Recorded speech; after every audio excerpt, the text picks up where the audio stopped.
empezar la enseñanza de esta manera. El apóstol Pablo fue un hombre celoso de su religión farisea. El apóstol Pablo siguió la religión de sus padres junto a sus tradiciones y ciertamente él consideraba que esto estaba correcto, que esto estaba bien, que esto era justo delante de Dios. Abrazó el judaísmo y lo defendió a capa y espada. Cuando el cristianismo comenzó a regarse por todo el área de Jerusalén, Pablo se dedicó a perseguir a todos los cristianos. El fin era exterminar a todo aquel que hablase en el nombre de Cristo y predicase acerca de Jesús de Nazaret.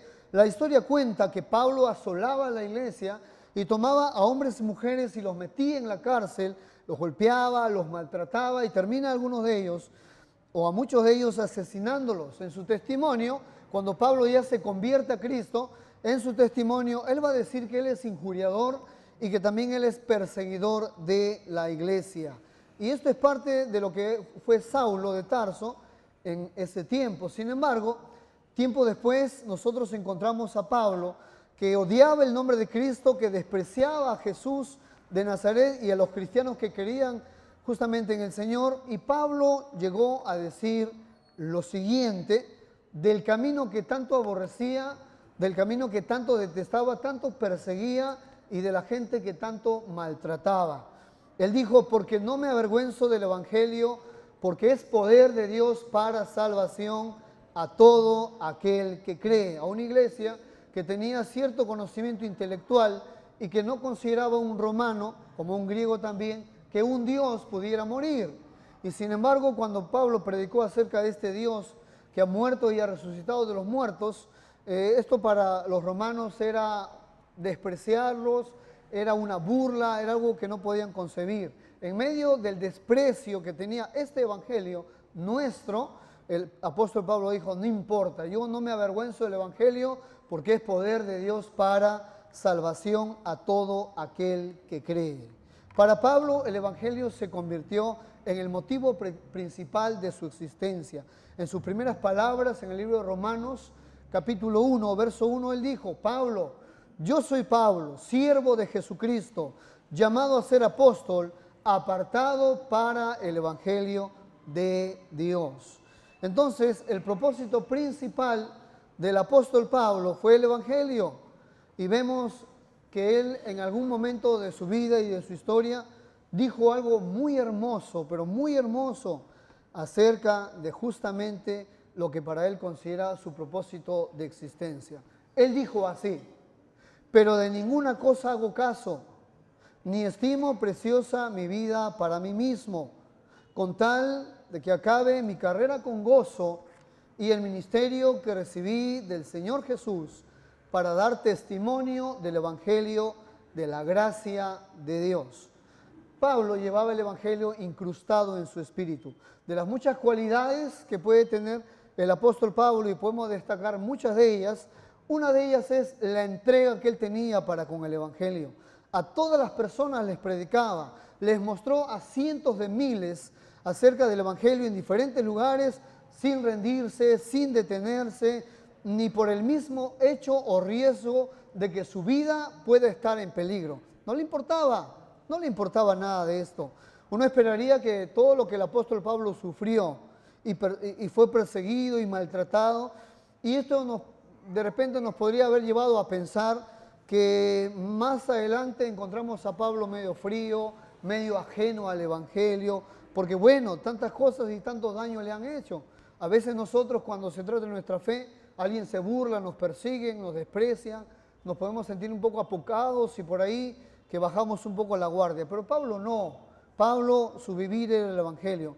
Carta por carta que él envió a las iglesias, él siempre estaba intentando una y otra vez hablarle el Evangelio a alguien más, compartir hasta lo más lejos que había llegado, y no importaba para Pablo la región y el lugar donde él podía visitar, siempre y cuando hubiera fruto para Dios. Literalmente a Pablo no le importaba si le aplaudían, no le importaba si le reconocían, no le importaba si tenían algún aprecio y si no le respondían con el mismo amor con el cual había llevado el Evangelio. No le importaba nada de eso. Su pasión era la obra del Señor, su pasión era el reino de Dios, su pasión era el evangelio, y esto tenía que ver con el apóstol Pablo. Él manejaba 5 motivaciones. Tú le puedes llamar pasiones, tú le puedes llamar preferencias, tú le puedes llamar inclinaciones o prioridades, le puedes llamar preocupaciones también, pero vamos a llamarle sus afectos más profundos por el ministerio. Eran su motor, eran su empuje, tenía que ver con el sostén de él en medio de su vida y que no le permitía desmayar en el ministerio. Y esto tenía que ver con las columnas que él tenía en medio de su vida. Número 1, una de las columnas era Cristo, su Señor para él. Era el Señor Jesús, era para él su todo. El Señor Jesús y su relación que él tenía con su Maestro era lo más importante, lo más prioritario de vivir esa relación con el Señor de forma muy cercana. El apóstol Pablo dijo lo siguiente acerca de su Jesús, de su Cristo. Dijo, pero cuántas cosas eran para mi ganancia, las he estimado como pérdida por amor de Cristo. Y ciertamente aún estimo todas las cosas como pérdida por excelencia del conocimiento de Cristo Jesús, mi Señor, por amor del cual lo he perdido todo y lo tengo por basura, y ser para ganar a Cristo y ser hallado en Él. Jesús era su amor. Jesús era conocerlo más, una aventura para Pablo. Jesús, ganar su favor, mantener esa comunión con Él, para Jesús era su razón, o para Pablo era su razón de existencia también. Sacarle una sonrisa al Señor, buscar su aprobación en medio de lo que vivía con Él. No importaba, era suficiente la recompensa para Él, la sonrisa de Dios, la aprobación de Dios en medio de cualquier servicio y cualquier sufrimiento que Pablo pudiera pasar. Número 2, era la iglesia. La iglesia, aquel misterio escondido desde los siglos en Dios, para Pablo también era una de sus pasiones. En un momento dado, el apóstol Pablo, hablando a la iglesia de Corinto, dijo, yo con el mayor placer gastaré lo mío. Y aún dice, y aún yo mismo me gastaré del todo por amor de vuestras almas, aunque amándoos más, yo sea amado menos. Cuando le escribe a la iglesia de Tesalónica, le llama a estos hermanos amados de Dios. Pues Pablo sabe cuánto ama Dios a la iglesia y Pablo ama todo lo que Dios ama. Y por eso es que Pablo ama a la iglesia, se entregó por ella también, se sacrificó por su iglesia sirviendo noche y día. Una frase, cuando le va a hablar a la iglesia de Filipos, le va a decir, porque Dios me es testigo de cómo amo a todos vosotros con el entrañable amor de Jesucristo. Cuando Pablo le hablaba a los creyentes, le hablaba a la iglesia, siempre le hablaba con un espíritu amable, afectuoso. A menudo cuando daba órdenes, lo hacía con expresiones de amor, de cuidado para con la iglesia. Este era Pablo, un hombre muy preparado, muy dialéctico, muy teólogo, sin igual, podríamos decirle, con una capacidad intelectual de tal forma, pero también dotado de gran capacidad para amar a las personas y sobre todo para amar a la iglesia. Número 3, su otra pasión, su pueblo, Israel. Él siempre pensaba en su pueblo, él lloraba por su pueblo, él anhelaba por su pueblo que no abrazaran estas justicias según las obras de la ley, sino la justicia por la fe en Jesucristo. Sin embargo, este pueblo judío siempre rechazó al Mesías. El apóstol Pablo llegó a decir tanto así del amor que tenía por el pueblo de Israel, que él dijo de la siguiente manera, verdad digo en Cristo y no miento, y mi conciencia me da testimonio en el Espíritu Santo, que tengo gran tristeza y continuo dolor en mi corazón, porque deseara yo mismo ser anatema, separado de Cristo, por amor a mis hermanos, los que son mis parientes según la carne. El amor de Pablo por su iglesia, por su gente, por los judíos, por Israel, definitivamente era sumamente grande. Era tan grande, pero no lo cegaba en el sentido de que este amor o este evangelio no solamente era para los judíos, sino también para los gentiles. Pablo sabía que Jesús había muerto y resucitado también por los gentiles. Número 4, los escogidos de Dios. los escogidos de Dios. ¿Quiénes son los escogidos? No sabemos quiénes son, pero era una de sus preferencias de predicar el Evangelio, porque por ahí están los escogidos de Dios que escuchen el Evangelio y puedan convertirse a Cristo. Cuando habló de los escogidos, Él dijo, por tanto, todo lo soporto por amor de los escogidos, para que ellos también obtengan la salvación que es en Cristo Jesús, con gloria eterna. Y finalmente el Evangelio mismo era su pasión del apóstol. Él dijo, ¿cuál es mi galardón? ¿Qué premio yo me llevo de esta vida? Que predicando gratuitamente el Evangelio de Cristo y no abuso de mi derecho en el Evangelio. Para Pablo el Evangelio era su galardón, su recompensa, era su premio. Y este era el apóstol Pablo. Estaba metido, involucrado, estaba de lleno en el ministerio, en la vida cristiana que él llevaba de una y otra forma. Y alguien dijo de Pablo lo siguiente, no extinguirse por la avaricia, no extinguirse por la ambición, no extinguirse por el yo, extinguirse por Dios y por su obra. Este era el apóstol Pablo. Estas eran sus preferencias, estas eran sus prioridades, esto tenía que ver con sus más grandes pasiones. Estaba metido, involucrado en el ministerio de lleno, estaba trabajando arduamente por el Señor. Pablo tenía muchas ambiciones, como nosotros también, como cristianos, debemos tener muchas ambiciones por el reino de Dios. De repente tú tienes ciertas ambiciones por tu vida personal, por tus metas, por tu profesión, por tus estudios, y no está mal, eso no está mal. Pero cuando esto empieza a competir por las más grandes pasiones que deben gobernar el corazón de uno que es cristiano, de uno que es hijo de Dios, de uno que es ciudadano del reino, entonces ahí tienes que medir o tienes que pesar la balanza para dónde se está inclinando, porque tarde o temprano de esta vida partimos y no tenemos ciertamente la vida comprada. Cuando no entendemos por qué estamos aquí, quiénes somos, hacia dónde vamos y dónde vamos a terminar, terminamos involucrándonos en los negocios de esta vida y no entendiendo lo que el Señor quiere para todos nosotros. No estoy hablando de los pastores, de los misioneros, no estoy hablando de evangelistas, estoy hablando de la iglesia del Señor. La iglesia, el pueblo adquirido por Dios, el cual Jesús dio su sangre. Y aquí está Pablo involucrado en medio del ministerio, con estas grandes pasiones que movían su vida y que movían su corazón. ¿Sabe? Nosotros también estamos involucrados como iglesia en el ministerio.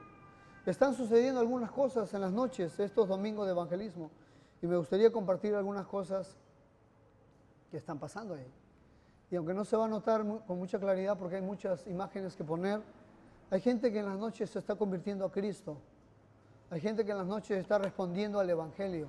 Algunos no responden, pero les damos una pequeña recepción, les servimos algo y ellos pueden escuchar algunos de nuestros horarios, alguna apertura para algunos grupos donde pueden entrar y de esa forma somos intencionales con la gente aún que no escucha el Evangelio. Algunos se han convertido a Cristo y se han tomado foto con su padre espiritual. Ahí están. Y esto es lo que estamos haciendo. Algunos llegan, no reciben el Evangelio, está bien. No es una obligación que reciban el Evangelio. Sin embargo, debe ser nuestra pasión que escuchen el Evangelio. Y esto es lo que hacemos como iglesia. Hay gente que se está convirtiendo a Cristo. Hay gente que está dando pasos de fe. Hay gente que está visitándonos por primera vez. Hay gente que está despertando al Evangelio por primera vez. Y esta es la iglesia, está involucrada, está metida, está comprometida en medio de la obra del Señor. Y la segunda noche también tuvimos una buena recepción de gente, de personas que no conocen a Cristo. También se los ha evangelizado, también se ha orado por ellos, se les ha atendido, los hemos llevado a lugares muy específicos donde pueden ellos escuchar el Evangelio y saciar su necesidad de Dios.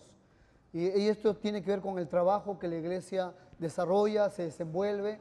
Y aquí estamos involucrados el reino de Dios. Aquí estamos involucrados nosotros, los que somos hijos de Dios, en medio de todo este trabajo. Sin embargo, debo decir también que tarde o temprano la vida cristiana, el servicio cristiano, a veces termina agotándonos, a veces termina cansándonos, a veces termina llevándonos a una rutina mecánica, a veces terminamos por desgastarnos, a veces terminamos por tirar la toalla, dejar ciertas cosas y bueno, esto no es la voluntad de Dios, pero ciertamente el obrero del Señor a veces termina agotado. Esto no es un pecado, esto no está mal, así sucede. El que está metido, el que está involucrado, el que está dando sus fuerzas y más allá de sus fuerzas, tarde o temprano termina desgastado, termina un poco desanimado, termina a veces un poco seco en cuanto a su vida espiritual cuando no entiende ciertas verdades.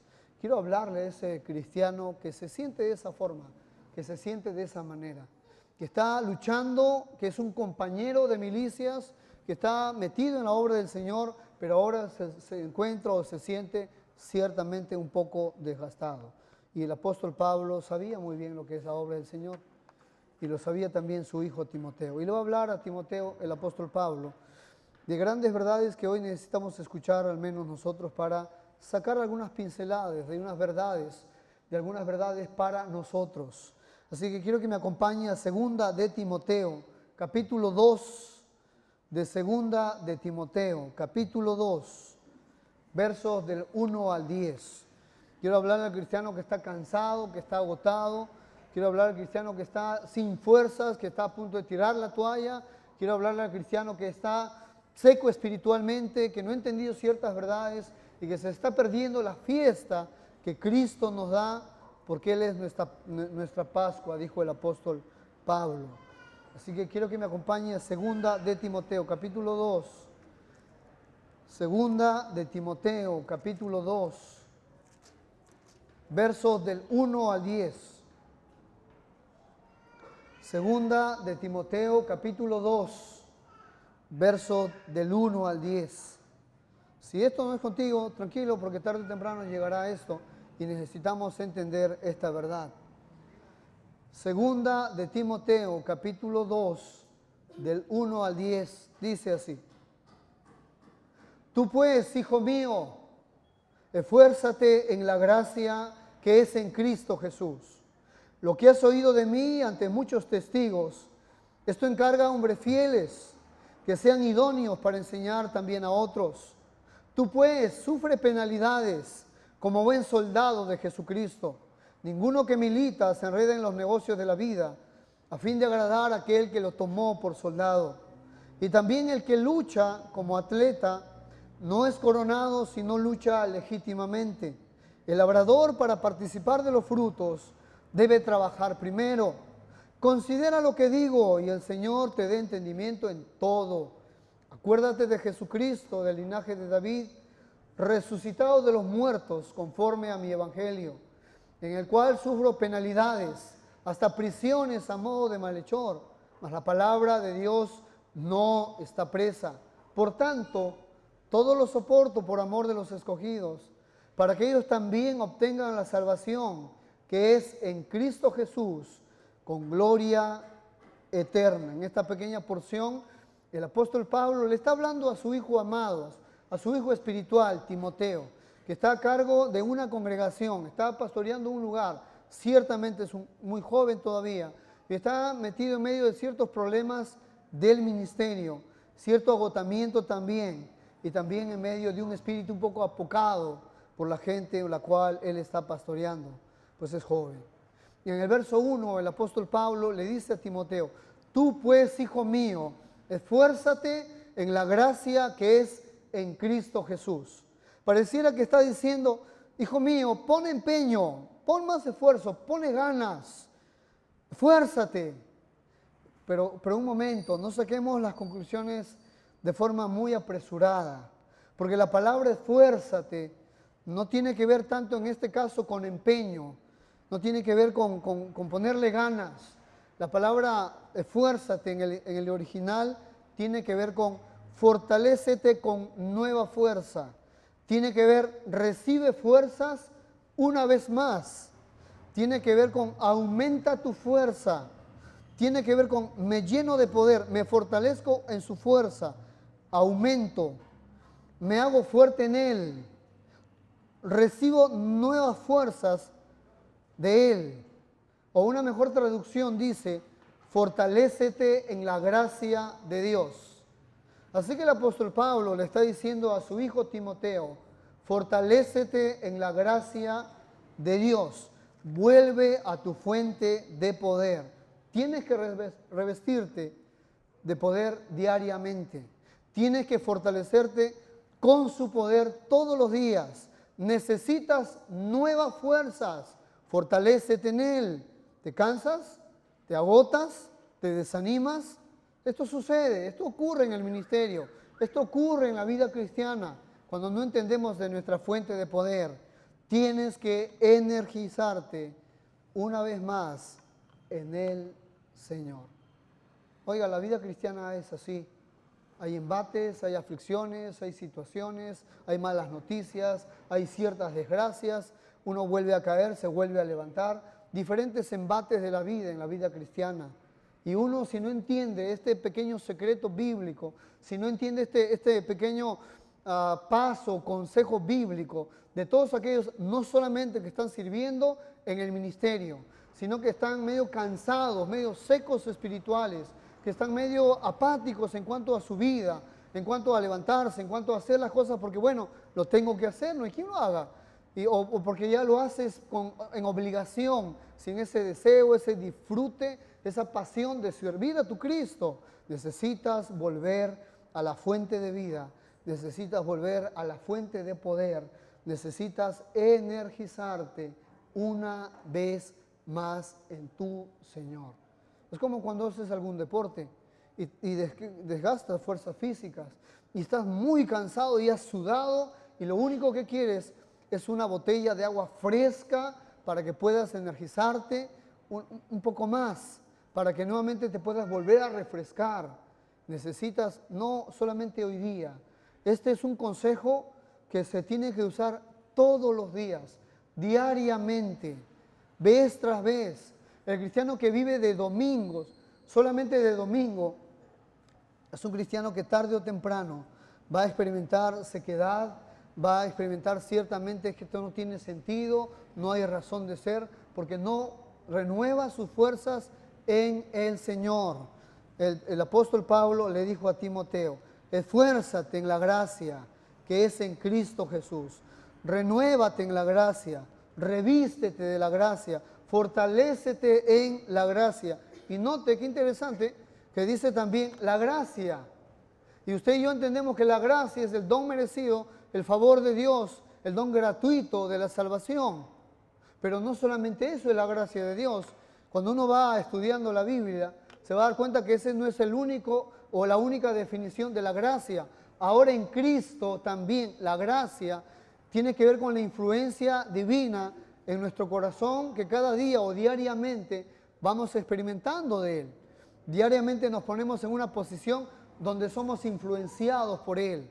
Oramos, leemos la Biblia, nos congregamos con otros cristianos, compartimos de nuestra fe y de esa forma usted y yo nos vamos energizando.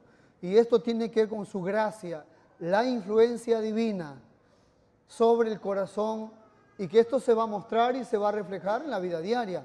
Así va a ser, así va a suceder. Cuando tú ves un cristiano medio cansado, medio apático, un cristiano que a la justa está sirviendo, un cristiano que va quejándose porque tanto tiene que hacer o no sabes quién no lo entiende porque él hace tantas cosas, es un cristiano que ha perdido su fuente de vida, que ha perdido su fuente de poder, que ya no se está revitalizando en el Señor, que ya no está buscando a su Dios y fortalecerse en el poder de su fuerza.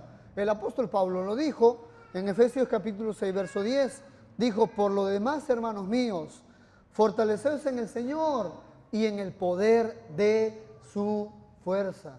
Si eres un cristiano que has venido cansado, has venido agotado, estás hasta las últimas en medio de tus situaciones, ya estás cansado de lo que está sucediendo, necesitas volver a la fuente de vida, necesitas volver a tu Señor, necesitas volver a fortalecerte en Él. No hay otra forma, no hay otra. La obra no va a parar porque tú y yo nos cansamos. La obra no va a parar porque tú y yo nos agotamos. Si tú y yo nos agotamos y decidimos mal, Dios va a usar a otras personas porque la obra no para. Y esto es lo que le va a decir el apóstol Pablo en la segunda parte a Timoteo. Le va a decir, aunque tú tienes que volver y energizarte en Él, la obra va a continuar como un maestro, la obra va a continuar, como una escuela, la obra va a continuar como una batalla espiritual o guerra espiritual, la obra va a continuar como el campo de cultivo que no se deja de sembrar o como la carrera cristiana de un atleta. La obra continúa, tú y yo nos desgastamos, tú y yo nos cansamos. Por eso que vamos a la fuente de vida y continuamos sirviendo a Dios y continuamos viviendo para nuestro Dios. Con 4 ilustraciones o alegorías, el apóstol Pablo le va a hablar a su hijo Timoteo acerca de energizarse y lo importante que es energizarse en medio de toda esta labor que involucra servir a Dios y vivir también para Dios. En el verso 2 se encuentra la primera alegoría o ilustración. Dice, como un maestro. La obra va a continuar como un maestro. La palabra tiene que seguir siendo transmitida a las diferentes generaciones. Tú y yo necesitamos energizarnos porque la palabra tiene que seguir corriendo a las diferentes generaciones que vendrán. Verso 2 dice, lo que has oído de mí ante muchos testigos, esto encarga a hombres fieles, que sean idóneos para enseñar también a otros. Aquí por lo menos nosotros encontramos 4 generaciones, que tiene que la palabra seguir corriendo y desarrollándose a las generaciones. La primera generación, la generación del apóstol Pablo, dice, lo que has oído de mí ante muchos. Lo que has oído de mí es la generación del apóstol Pablo. Número 2, la generación de Timoteo y los testigos que estaban con Timoteo, dice, lo que has oído de mí ante muchos testigos. La otra generación es la de Timoteo y los testigos. Generación número 3, los hombres fieles e idóneos. Dice, esto encarga a hombres fieles que sean idóneos para enseñar también a otros. Los hombres fieles e idóneos. Y la 4ª generación son los otros que vienen. Dice, para enseñar también a otros. Este es el trabajo nuestro de la iglesia. Si tú estás recibiendo el conocimiento de Dios, tienes que transmitir el conocimiento de Dios a tus generaciones. Tenemos que llevar desde nuestras pequeñas generaciones, llevarles la palabra del Señor, la palabra de Dios. Por eso necesitamos, usted y yo, energizarnos en Él, porque la obra va a continuar y la palabra sigue corriendo a las diversas generaciones, como un maestro que deja enseñanza a sus alumnos para que las enseñanzas corran a través de las generaciones. Número 2, como un soldado. Verso 3 y verso 4. Tú pues sufre penalidades como buen soldado de Jesucristo. Ninguno que milita se enreda en los negocios de la vida a fin de agradar a aquel que lo tomó por soldado. Segunda ilustración, entonces, tú y yo somos soldados de Jesucristo. Si no sabías, bienvenido a este ejército de Dios, porque cuando aceptaste a Jesús, te has convertido en un soldado de Jesucristo, a una soldado de Jesucristo. Esto es lo que somos ahora nosotros en Cristo. Y los soldados sufren penalidades, sufren aflicciones, sufren persecuciones, sufren adversidades. Y el apóstol Pablo sabía muy bien lo que es sufrir penalidades por causa de Cristo. Me acompaña un texto, por favor no pierda donde estamos. Segunda de Corintios capítulo 11, verso 23. Miramos algunas penalidades de los soldados de Jesucristo. Segunda de Corintios capítulo 11, verso del 23 al 29. Segunda de Corintios capítulo 11,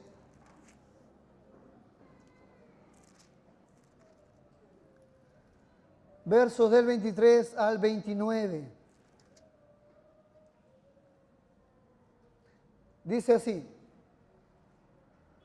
¿son ministros de Cristo?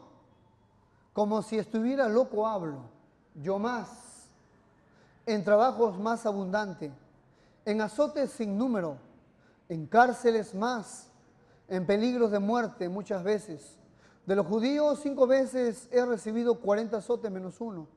3 veces he sido azotado con varas, una vez apedreado, 3 veces he padecido naufragio, una noche y un día he estado como náufrago en alta mar, en caminos muchas veces, en peligros de ríos, en peligros de ladrones, en peligros de los de mi nación, peligros de los gentiles, peligros en la ciudad, peligros en el desierto, peligros en el mar, peligros entre falsos hermanos, en trabajo y fatiga, en muchos desvelos, en frío y en desnudez, o en hambre y sed, perdón, en muchos ayunos, en frío y en desnudez, y además de otras cosas, lo que sobre mí se agolpa cada día, la preocupación por todas las iglesias.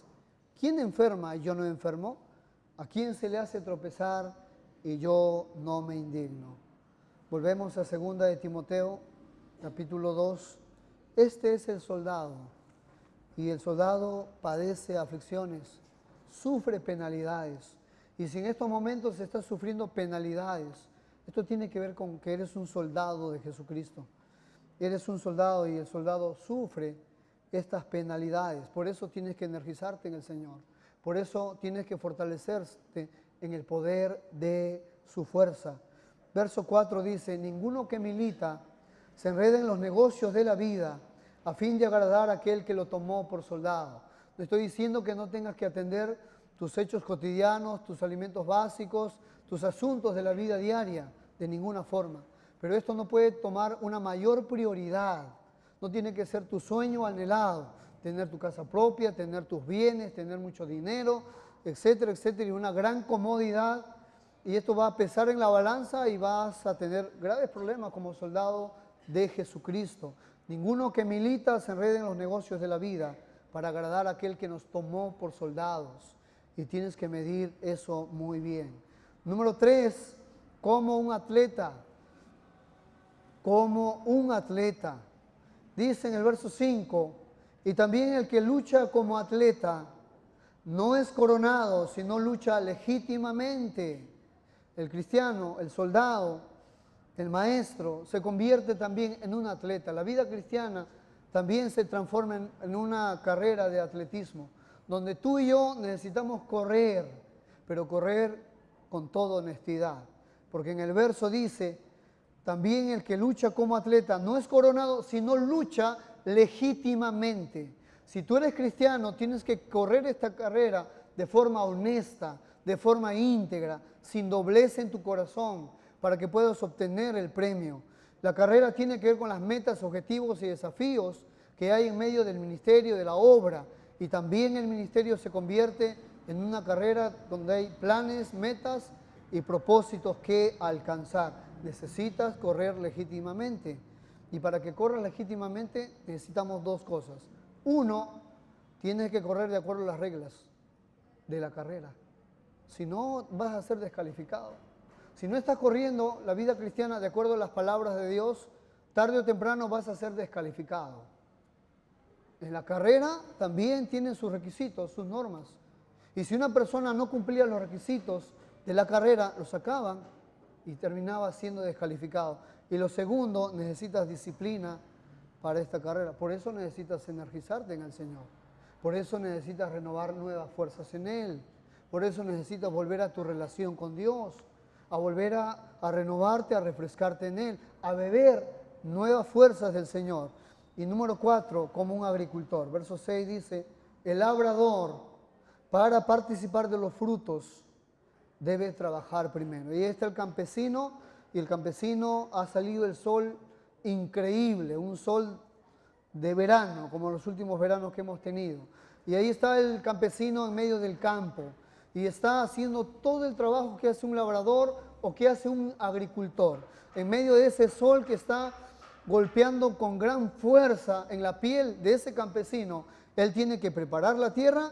Él tiene que a veces hacerlo con máquina o a mano si no tiene máquina, tiene que esparcir los fertilizantes y el abono, tiene que seleccionar y sembrar la semilla, y ahí está el sol, tiene que plantar la semilla, una vez más, tiene que mantener la cosecha, cultivar la tierra, a veces tiene que trasplantar ciertas semillas, o a veces tiene que podar, etc. Pero el sol está ahí, y este trabajo es definitivamente sumamente agotador. Así a veces se transforma la vida cristiana. Así a veces es el servicio cristiano. Por eso tú y yo necesitamos energizarnos en el Señor.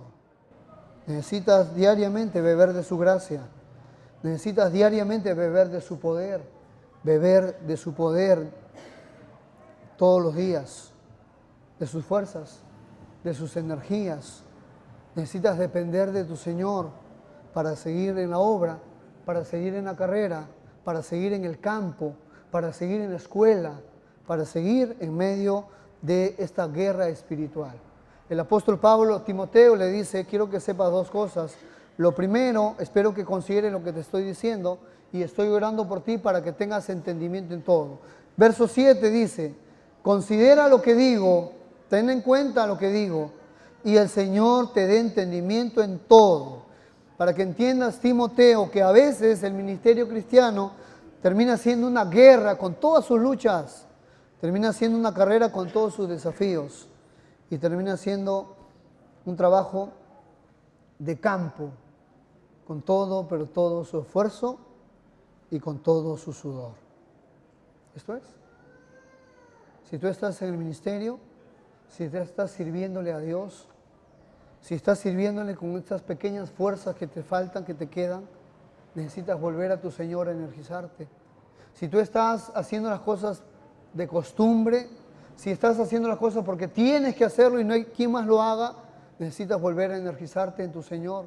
Si tú estás sintiéndote obligado ahora en medio de donde estás sirviendo, necesitas volver a energizarte en las fuerzas de tu Señor, porque la obra no va a detenerse por nosotros. La obra continúa, la obra sigue desarrollándose.